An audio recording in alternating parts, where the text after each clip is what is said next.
Hello, beautiful friends. Welcome back to 365 Days of Love and Miracles with A Course in Miracles. My name is Arlene Geres, and I am so glad that you are here. Please remember to stay right until the end of this video because we have a special treat for you. And if you enjoyed today's video, please click like and subscribe because that helps others to find us on YouTube. Today's lesson is Lesson 16. I have no neutral thoughts.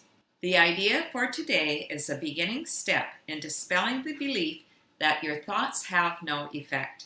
Everything you see is the result of your thoughts. There is no exception to this fact.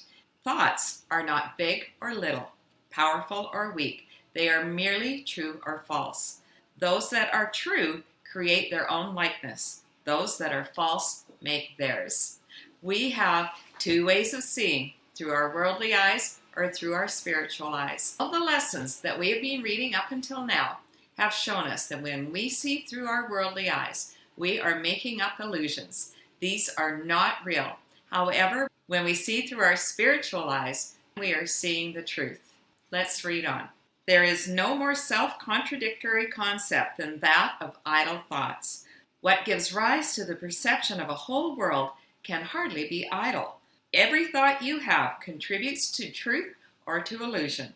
Either it extends the truth or it multiplies illusions. You can indeed multiply nothing, but you will not extend it by doing so.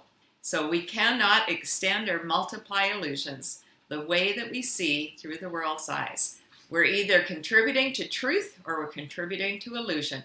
We're not in neutral. There is no neutral in our thinking. The entire course is about teaching us to be responsible for our thoughts and to learn to think with the mind of God. Let's read on. Besides your recognizing that thoughts are never idle, salvation requires that you also recognize that every thought you have brings either peace or war, either love or fear. A neutral result is impossible because a neutral thought is impossible. There is such a temptation to dismiss fear thoughts as unimportant, trivial, and not worth bothering about, that it is essential you recognize them all as equally destructive but equally unreal. We will practice this idea in many forms before you really understand it. Every thought you have brings either peace or war, either love or fear. That was a life-changing concept for me. When I understood that, every single thing that I think is either contributing to the world of fear or the world of love. There is no meeting ground here. There is no neutral. We cannot have both. We get one or the other. And the choice is up to us. As we continue through the workbook, we are going to learn more and more great tools for helping us to stay in the mind of God. Isn't that exciting? Let's read on. In applying the idea for today, search your mind for a minute or so with eyes closed and actively seek not to overlook any little thought that may tend to elude the search. This is quite difficult until you get used to it. You will find that it is still hard for you not to make artificial distinctions. Every thought that occurs to you, regardless of the qualities that you assign to it, is a suitable subject for applying today's idea. In the practice periods, first repeat the idea to yourself, and then, as each one crosses your mind, hold it in awareness while you tell yourself, this thought about blank is not a neutral thought. That thought about blank is not a neutral thought. As usual, use today's idea whenever you are aware of a particular thought that arouses uneasiness. The following form is suggested for this purpose. This thought about blank is not a neutral thought because I have no neutral thoughts. In addition to our morning and evening practice periods, we also want to take 2 or 3 during the day, maybe at lunch, supper, and an additional time to reflect on these ideas and to remind ourselves, this thought about blank is not a neutral thought because I have no neutral thoughts. This thought about blank is not a neutral thought because I have no neutral thoughts.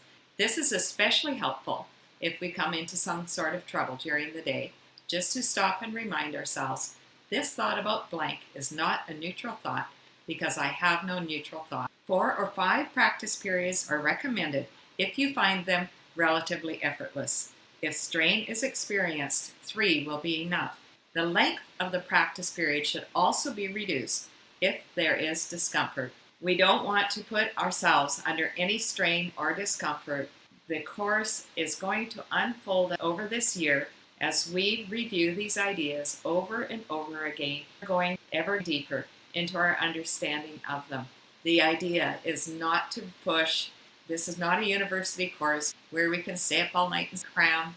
It is meant to unfold in our spirit, in our being, in a very gentle way. Thanks so much for staying right until the end. Are you ready for our special treat? So here we are in the Piazza Michelangelo, overlooking the beautiful city of Florence. That tower over there is San Lorenzo.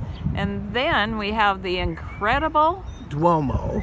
And one more amazing church. San Croce. And there's the beautiful hills of Tuscany in the back. Now we understand what everybody's been talking about, this beautiful country. It really is just spectacular. No pollution. And here's Bracey.